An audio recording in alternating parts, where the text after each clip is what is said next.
Welcome to our channel. Today we how to reset your funding options with Fastweb, beginner guide step by step clearly.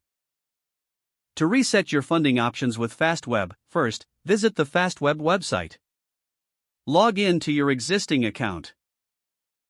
If you forget your password, click on the Forgot Password link. Follow the prompts to reset your password through your email. Once logged in, navigate to your profile settings. Review your current funding preferences. Click on the option to edit your funding choices. Make sure to update any outdated financial information. You may need to answer questions about your academic status. Consider adding any new scholarships or funding forms you've encountered. Once done, review all entries for accuracy. After confirming your changes, save your updated preferences. Log out of your account and log back in to ensure the changes were saved. Explore the funding options available to you with your refreshed profile. Check back regularly for new opportunities that fit your needs. Keep your profile updated as your academic and financial situation evolves. This ensures you maximize your chances of finding suitable funding options. If the page does not load, refresh the browser or try again in a private or incognito window.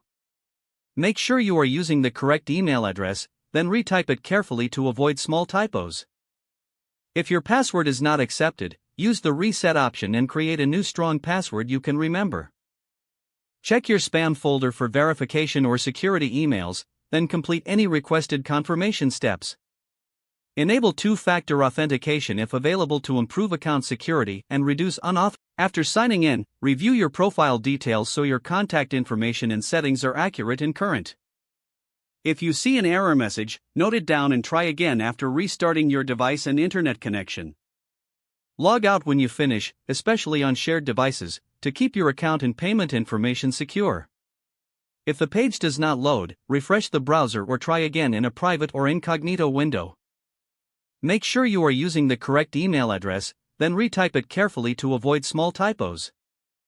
If your password is not accepted, use the reset option and create a new strong password you can remember.